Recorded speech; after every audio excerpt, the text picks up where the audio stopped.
Hello, I'm Dr. Scott Wadier. And I'm Tommy Welling, and you're listening to the Fasting for Life podcast. This podcast is about using fasting as a tool to regain your health, achieve ultimate wellness, and live the life you truly deserve. Each episode is a short conversation on a single topic with immediate actionable steps. We cover everything from fat loss and health and wellness to the science of lifestyle design. We started Fasting for Life because of how fasting has transformed our lives, and we hope to share the tools that we have learned along the way.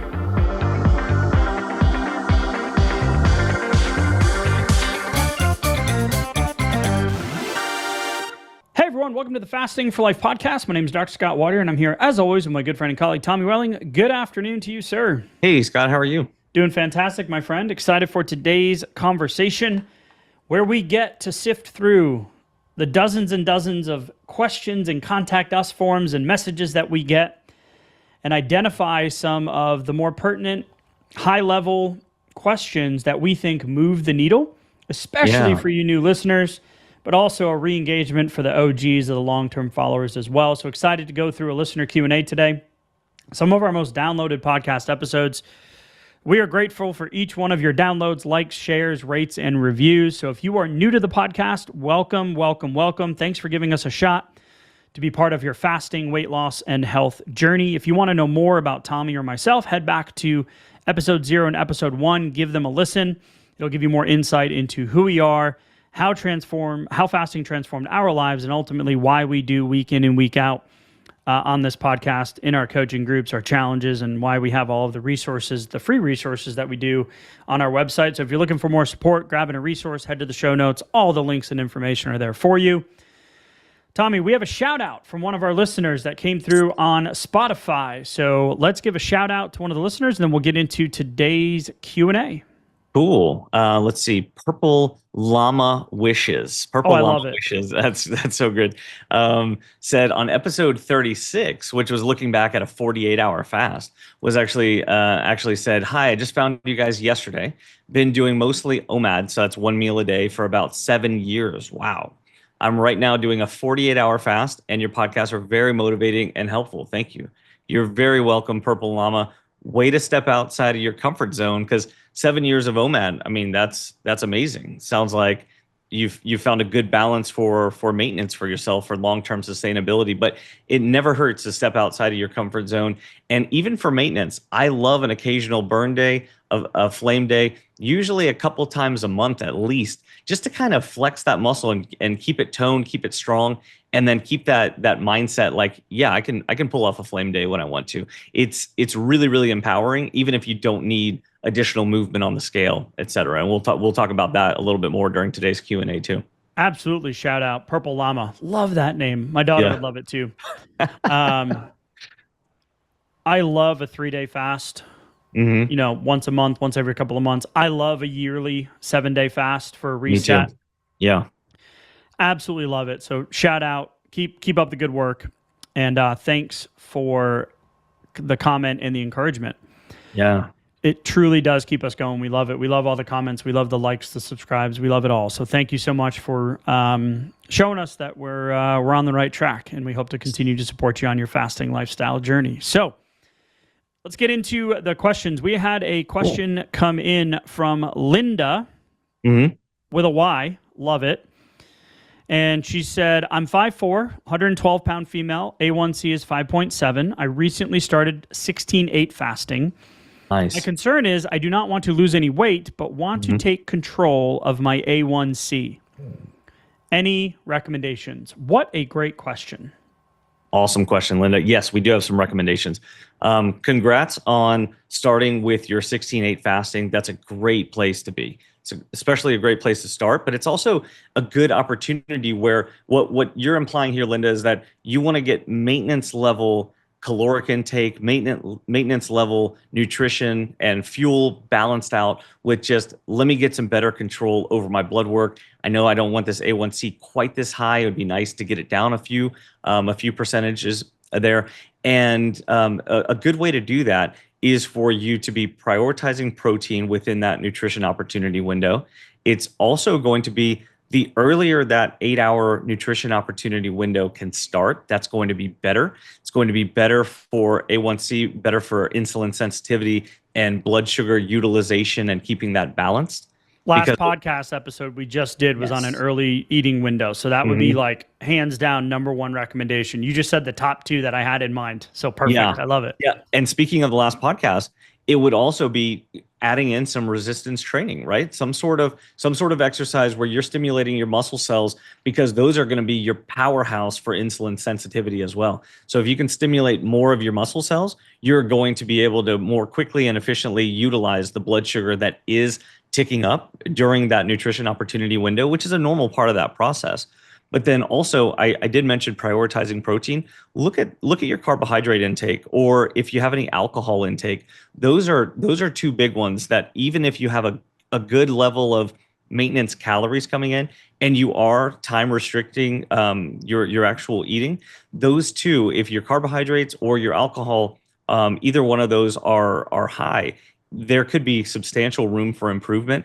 That's also going to lead to improvements rather, on your A1C, right? Yeah, there was a cool article out of the Sidney Kimmel Medical College. It's called Jefferson Health, and they were talking about how intermittent fasting is common for a weight loss tool, but it also expands to treating insulin resistance, patients with diabetes, prediabetes, and other conditions. Exactly. So Janine Krelios, MD, the director of the Comprehensive Weight Management Program, really loves to use this 18-6 window for a whole host of metabolic benefits. The main one being working on that insulin sensitivity. So protein, check. Some form of resistance training, check. Getting quality nutrition in your nutrition windows, check. Moving your 18 window from the standard skip breakfast, eat from 12 to 8, shifting that earlier in the day, Yeah. check.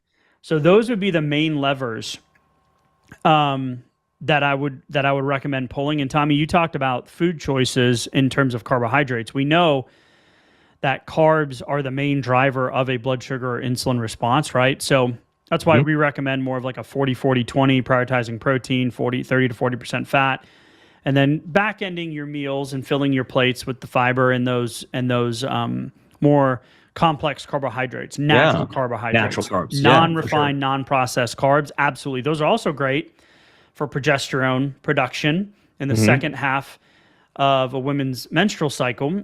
That really helps that to balance that progesterone production. So if you're noticing more cravings leading up to menses, then that's going to be something you can add in during your eating windows and a couple times a day. So getting those more complex carbohydrates in earlier in the day is better for insulin sensitivity than later in the day. So one more thing for Linda. Oh, yeah, was just sleep too, because great point. If you're not getting sufficient sleep, that can actually be enough to throw off your A1C, because insulin sensitivity goes down by up to 30% with insufficient sleep from one day to the next. So even with the right number of calories, even with resistance training, good macronutrients, you can still see your A1C ticking up just from insufficient or low quality sleep. So take a look at that as well, if that's a lever for you to pull, Linda. So really, we want to be shooting for minimum 6.5 hours of sleep a night. Minimum. Yeah. Minimum. And women need slightly more sleep than men. So minimum. Got it. I think I get the point. All right, great question, Linda, with a Y. Let's see. We have a question that came in from Trevor. Hey guys, first of all, thank you for your content. It's truly amazing to have as I continue on my fasting journey. Happy to have you on this journey with us, Trevor. All right. I'm almost at my target weight and I've been trying to figure out my maintenance plan. Great. Congrats. Point. Yeah, congrats. Originally, I was going to stick with OMAD because it's been working well for me. But the more I listen to Dr. Walter Longo's studies and recommendations on his longevity diet, I'm torn. He argues TRF is helpful, but eating in such a tight window can actually be detrimental to things like the gallbladder. He also points out to centenarians mostly eating at least 2 meals a day. What are your thoughts on this? Well, we got some thoughts, Trevor. So I completely agree. So if you're in let's make a distinction of a fat loss / weight loss phase versus a maintenance phase. Okay, good distinction. So you have a fasting tool that's been working consistently for you. You were thinking, I'm going to stick with OMAD. That's great. That's a great strategy. Now, if you have gallbladder issues or liver issues, right, or physiological things beneath the surface, then yes, you may see a sensitivity to your digestive process in terms of bile production and glycogen storage in the liver in the short term. But over time, that stuff actually improves with getting the weight off, balancing the hormones, and adopting a fasting lifestyle. Absolutely. So as we get closer to maintenance, yes, we need to try some things on for size. Because if you just go from your portion sizes and food choices and start fasting, that's going to work. If you don't change your portion sizes or food choices with fasting and you have considerable weight to lose, doing OMAD is going to work for a while. But then it's going to stop working because those lag measures of making those different decisions and the changes in your decision making and your core values and your identity around your food and your lifestyle need to change.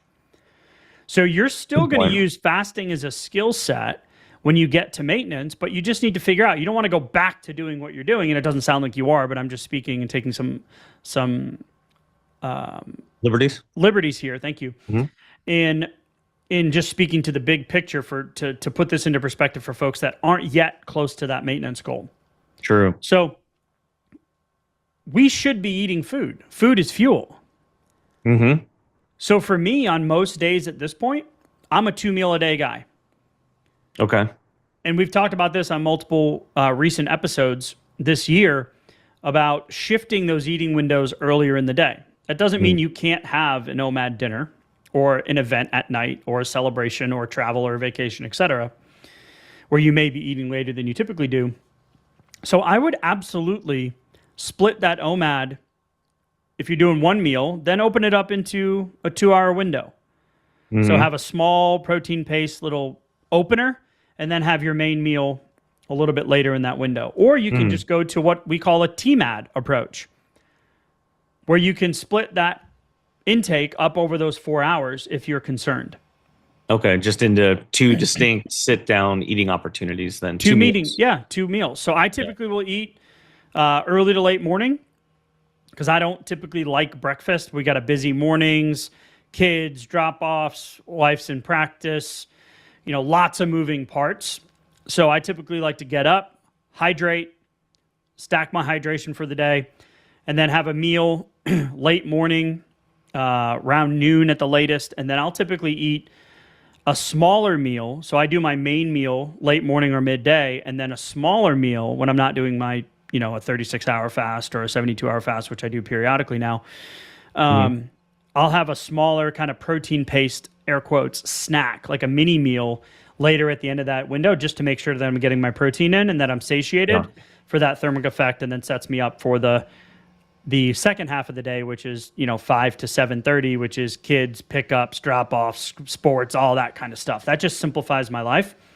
Yeah. So you're still going to use the same skill sets, but you're just going to open that up because that's more sustainable long term. Sure. For sure, on days that you're busy, have 1 meal a day. It's totally fine. If you're not having any of those issues, those underlying issues, but you shouldn't, because over time we know that the body's going to heal. You're going to maintain your weight loss. That's going to be optimal for health and longevity.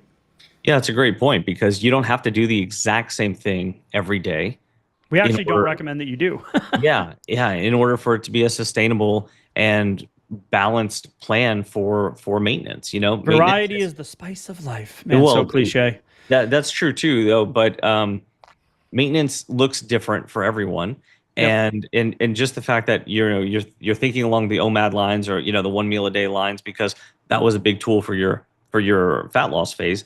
I love the contrasting that against different ways to do maintenance, because also think about it like this: if you only had 1 meal in a day, is that going to be a sufficient opportunity to get in really good nutrition and enough calories to sustain your basal metabolic rate, to sustain your musculature? It can be tough to get in all of the nutrition that you need within 1 meal, especially like you said, without putting undue stress on things like the gallbladder and the liver and the digestive system. And you to be intaking 24 hours worth of fuel in a matter of an hour or less. What are you going to do with the rest of the fuel during that time? You're going to have to store it away and then pull it back out. So it might be more optimal to do that broken up over a couple of meals at least some of the time. So I love this track that you're on, Trevor. Great way to think about it. And I'm glad that some of Dr. Walter Longo's old research kind of got you, thinking along this these way, lines, yeah. because some of the things that he did years back, maybe 10, 15, even 20 years ago, some of those things, looking at some of the fasting effects and cellular healing, cellular cleansing processes, some autophagy research, and some other just really groundbreaking fasting research is really, really good, and still dictates some of the decisions that I make with my fasting lifestyle. Yep. I love it. Great question. Trevor, keep up the great work. Thanks for listening. Thanks for having us be part of your weight loss, fasting, and health journey. So great stuff. I just want to give a shout out here to Jane coming in from the UK. Hey guys, I've been listening to your podcast for a couple weeks and I'm in my first long fast, currently at 60 hours. Thank you for the inspiration. Thank you, Jane, for inspiring us to know that we've got people from across the pond and across the world. We've got a big Australian, New Zealand. We got people from the Philippines. We've got a big European contingent as well. So, so cool. Just wanted to give you a shout out, Jane, from the UK. Thanks for the kind words and keep up the great work. All right. Now we have another question. This is a great question. This comes in from Richard, 74-year-old, now in good health again. I won't go through all of the details here. However, glad to hear that though. 2016, he retired, jogged 5 to 6 miles a day, lost 100 pounds, had some knee issues 7 years later, started doing some fasting in 2023, but started to add some weight back on due to eating more refined carbs. And then in 2024, late 2024, he had bilateral knee surgery and began the recovery. So seems like you've done a really great job recovering. Modified the diet to include wild-caught fish, kefir, Greek yogurt, increased my protein levels and probiotics, all incredible changes that you made. So healthy blood pressure, and then began OMAD in January of 2025, so just this year. I don't count calories. I don't weigh myself. Preach it, Richard. And I've gone from a large medium shirt and a large to a medium shirt and a 38 waist to 35. Wow. Incredible. So he does OMAD 6 days a week, and the seventh day is 18.6. Oh, there you go. That's cool. The major addition is I added weight training, upper one day and lower the next day, along with 45 minutes of rowing, 8 to 9 minutes of level 3, and then the rest of it at level 2, and then 20 minutes in the sauna. Okay. Huge sauna proponent. Love it. I get 25 minutes in, usually around 4 to 5 times a week. Tommy, you've got a sauna in your garage. Oh, yeah. Lucky you. That sucker gets hot. I know. Yeah. Love the sauna. Cool. So here's the question. I heard on several podcasts that this is too much exercise for my age. And doing this while fasting could be bad, so check with my doctor. Okay. Interesting. Unfortunately, I'm having trouble finding a doctor that takes my insurance, that doesn't just do a pill for every ill and treats the cause, not the symptoms. You're preaching to the choir, Richard, so glad to have you on this journey with us. Not mad, it's just the system. I concur. Is OMAD in my exercise too much in a day? I wish I would have listened to this when you two started. If you had read this over, if you want to read this over a future podcast, you can edit and shorten it. You'll get 6 stars. Ooh.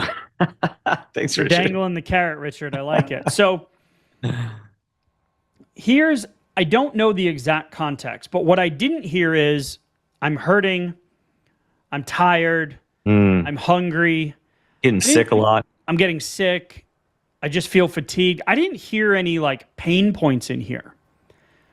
So I don't know if you're familiar with Jack LaLanne, but he was 100 swimming across oceans and stuff. Yeah, he was inspiring. Yeah, highly inspiring.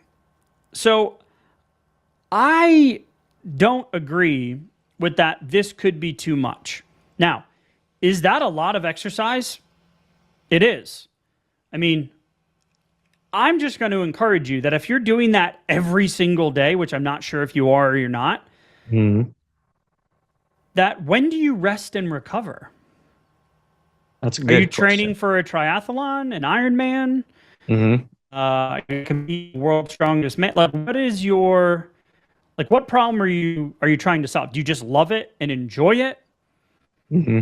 I would just want to encourage you that you should have with that amount of working out, not because of your age. If you were 35, I would say this. I say the same thing to my wife.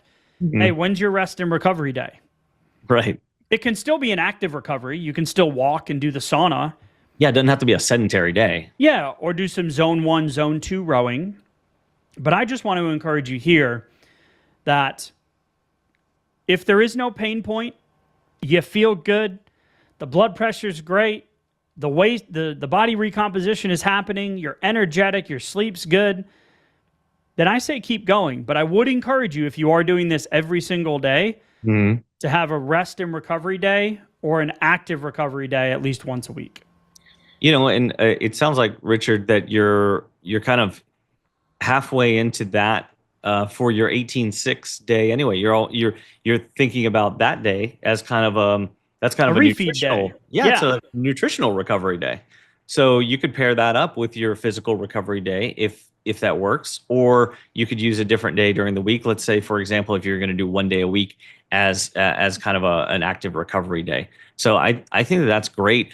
And I mean, success leaves clues, and if you're feeling really good and you're feeling strong and energetic and have a good cardiovascular system and cardiovascular output, it's because of the training that you've been doing so diligently and consistently. So keep up the great work, and make sure that during those nutrition opportunities, especially on the OMADs, that those are very intentional and that you're getting good nutrition.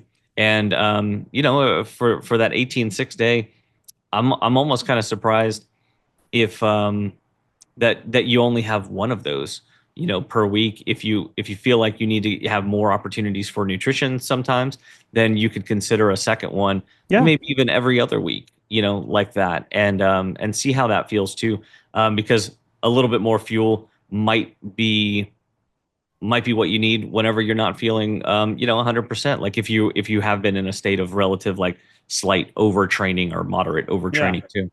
So I do have a hint of I ran, what was it? I do Five to see a six miles. hint of this possibly. Where was it? I retired. I jogged 5 6 miles a day. So it sounds like when you go all in, you go all in. Hmm. And I love that. But if it's not broke, don't fix it. Not because of your age. You're in great health. You're doing something you love. But I would just encourage that active recovery or active rest day at least once a week.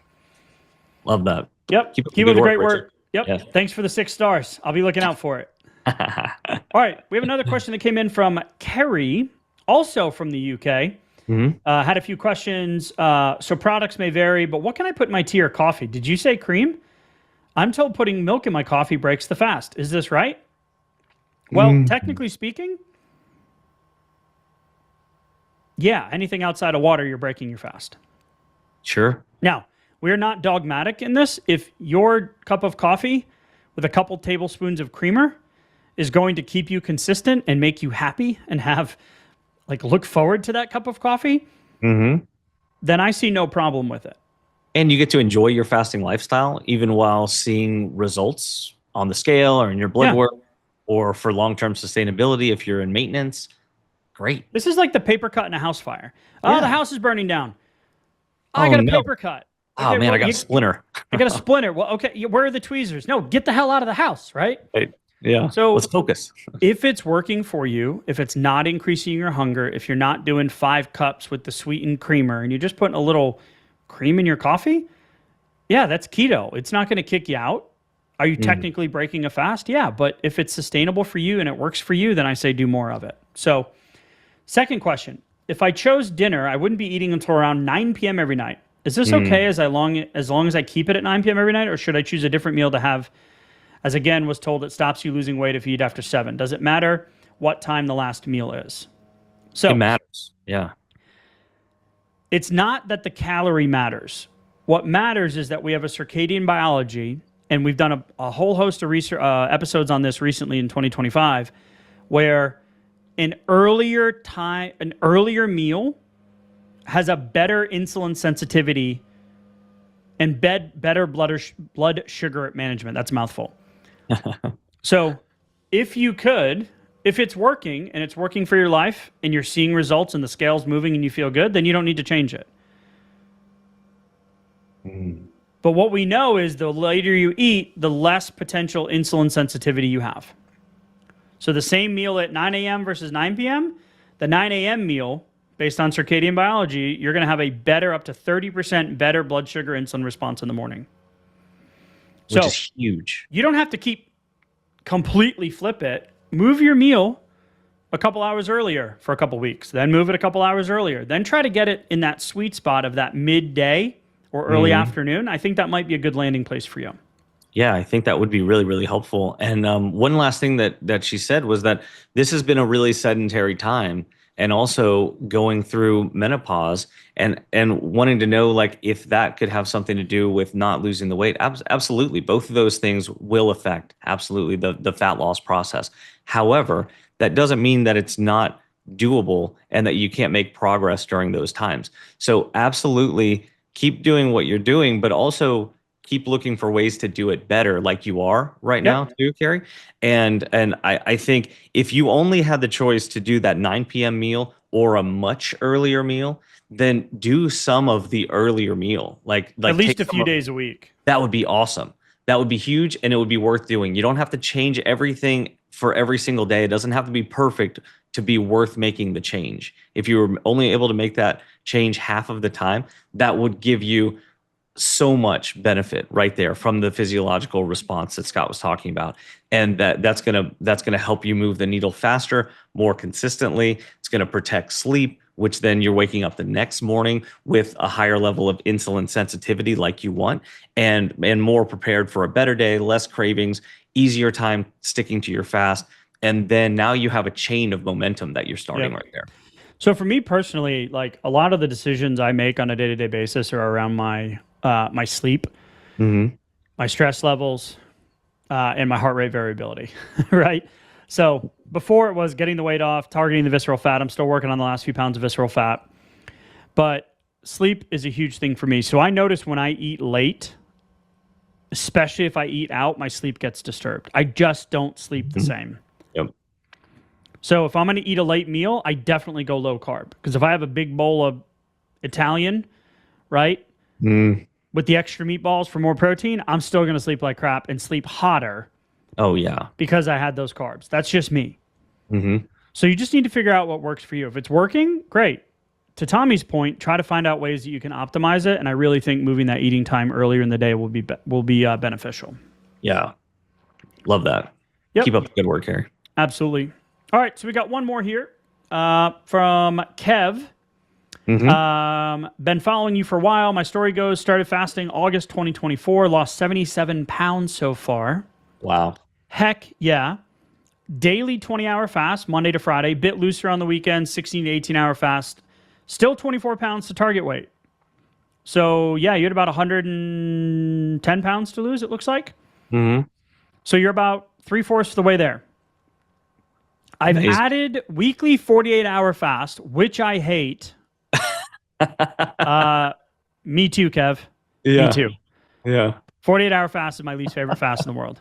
Yeah. What did Upton Sinclair say in the fasting cure? No sane man or woman would continue to do 48 to 72-hour fast over and over and over. Over and over and over again. Something like that. I'm paraphrasing. Not that you're doing it back to back to back, right? Right. But there's still, a guy on Instagram that I follow. You're saying they're hateable. Yeah, they're just hateable. And that's because of the physiological changes and the hunger and all that. Now, if you can get through that, man, there's euphoria on the other side. So if I rarely do a 48 to 72-hour fast unless I'm going to be doing a longer extended fast, like the 1 to 2 times a year that I do 5 to 7 days. Okay. Just kind as like a mental, stone? Yeah, like a mental reset, a 1 year time a year reset. I love to do that, especially at the beginning of the year. Just sets the intention for the year. But anyway, 48-hour fast. Yeah, those are not the most fun. So hold on. There was somebody on Instagram. Oh, somebody on Instagram. He's lost and kept off like 150 pounds. Okay. Wow. I can't remember his handle, but his tools that he used to get there were 48 to 72 hour fasts. Sure. Yeah. And I'm like, holy moly, dude. Like, I don't know how you did that. So like, like mad respect, man. Like, what do the kids say? Like, mad respect, bruh. Like, just something like that. I don't dude, know. so old. Get off the lawn. So if you're struggling hating 48-hour fasts, why don't you back it down to a 36-hour fast and do, because you're going to get most of the same physiological benefits in terms of insulin resistance and insulin sensitivity, and just do like breakfast to the following day dinner, or dinner to the following day, skip a day to breakfast. Is that right, Tommy? I always mess up the, okay. Yes. Say it more clear. Yes. Say it more clearly, because I just botched that. Well, yeah. So if you went down to 36-hour fast, which you could absolutely do, then and you were, if you were going to do 2 of those in a row, then essentially you could go breakfast to the following day's dinner. That's a cool way to do it. And then if you're going to go from dinner and then you wanted to do another 36-hour fast, then you just skip a day, so have a burn day, and then you would go to breakfast the following day after the burn day.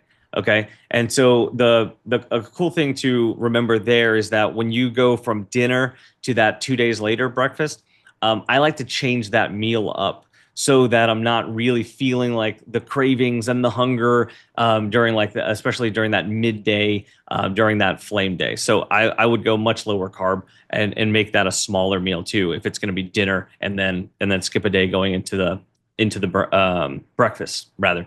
So the other thing I wanted to mention was I like the shift going from the weekdays to the weekends. That's absolutely a testament to making this work for you for long-term effects, which is great, because if it doesn't feel like it can fit in with my schedule and my life, then I'm not really gonna. I might be able to white knuckle through it for a while, but it's not going to ever feel like it's the plan for me, because I'm having to kind of like just change everything or say no to too many things for too long, and that's not really going to feel like that's meshing with my lifestyle. And so I want to give a shout out to that right there. Absolutely. And just big picture here as we wrap up for today. And thank you all for the kind words, the feedback. Yeah, thank you. And the submission and the patience in getting through all of the questions and getting these back out to you. So thank you. Yeah. Is the fact that you've had incredible success, and you're at that last point where you've got the last quarter of the weight to lose. Mm-hmm. This is where you'll see changes happen more slowly, but they're still happening. So really focusing on the non-scale victories, this is where the rubber meets the road in terms of sustainability from what the research shows of that weight regain that happens for 95% of people that have lost significant weight between year 2 and year 3. Yep. This is where you've got the identity shift, the changes. So you're not going to see the big drastic swings that you used to see when you lost the first 77 pounds or the first 3/4 of your goal, 75% of your goal. Mm-hmm. But here's where non-scale victories, so clothing sizes, pictures, measurements, making sure that we're adding in some of the things that we talked about in previous questions about maintenance today. This really became a maintenance-heavy episode, Tommy, or a sustainability episode, which I love. I mean, that's a great problem to have from our perspective, is that people are doing it and it's working, right? So now how do I figure out this new problem? But as you get closer to your end goal, the consistency is going to win. Things aren't going to happen as drastically as they used to, but that doesn't mean that changes aren't happening. So the scale becomes secondary, and then resistance training, proper hydration, sleep, body composition, right? That's where we're going to create the sustainability, and that transformation is really going to get rooted in where you can keep this weight loss off for the long term. So I want to encourage you, look for those non-scale victories. Put the scale in a secondary position and start focusing on some of those other levers that you can pull, because you're in the crux of where some people get stuck and they end up falling off and start ticking in the other way. By no means am I putting that out there in the universe for you, because you're absolutely crushing it. Right. But this is a sticking point that we see as you transition to maintenance. You need to use the tools that got you there in a different way. So you're still going to use fasting as the tool. It's the vehicle. But be willing to make some changes. Let those changes go for 2 to 3 to 4 weeks and kind of see how your body's responding, how you're feeling, and start looking for those non-scale victories. Yeah, that's a great way to think about it. And when you're just coming off of this conversation, take a look at whatever you're doing, and this applies to everybody. Take a look at what you're doing, and where do you have a pain point or a sticking point or something that you're trying to do and you're just not sure about it, or your confidence is not high enough to actually like go forward with it because you're just like, you're kind of wavering in that uncertainty. Well, that's a great time to, send us a note, put in a review, put in a question so we can grab it and we can talk about it during an upcoming Q&A. But then you can also go grab the blueprint to fasting for fat loss, where you can find some actual actionable steps that you can go put into your day-to-day fasting life and lifestyle right now. And then, if you need a little bit more encouragement or guidance, or you want some more advanced Q&A where we can talk through some of this stuff, join an upcoming challenge too, because we're going to have a lot of fun with exactly scenarios like this, personalize it for you. So we have a whole day dedicated to it. Yes. Yeah. So you can keep moving the needle in that customized way, because everybody's fasting journey is different. And I feel like that's one of the things that gets lost in a lot of the fasting conversations that are out there in social media and in the podcast world. It's not a one size fits all solution, even though it sounds so simple that it must be easy, but it's not always easy to implement, especially not over the long term for big lifestyle changes and big transformations like what you're going through right now, like what you're pulling off, Kev, and like what Linda was talking about with A1C and balancing out blood work. That stuff's no joke, but it's very doable when we start to customize this process and get it right. Absolutely. Love it, love it, love it. All right, Q&A episode in the books. If you're looking for more support, head to the show notes, upcoming challenge, new resources, new fasting persona quiz. Grab a resource, keep learning, keep leveling up, keep taking action, Tommy. Yes. Appreciate the conversation as always, sir, and we'll talk soon. Thank you. Bye. So, you've heard today's episode, and you may be wondering, where do I start? Head on over to thefastingforlife.com and sign up for our newsletter, where you'll receive fasting tips and strategies to maximize results and fit fasting into your day-to-day life. While you're there, download your free Fast Start guide to get started today. Don't forget to subscribe on iTunes, Spotify, or wherever you get your podcasts. Make sure to leave us a 5-star review, and we'll be back next week with another episode of Fasting for Life.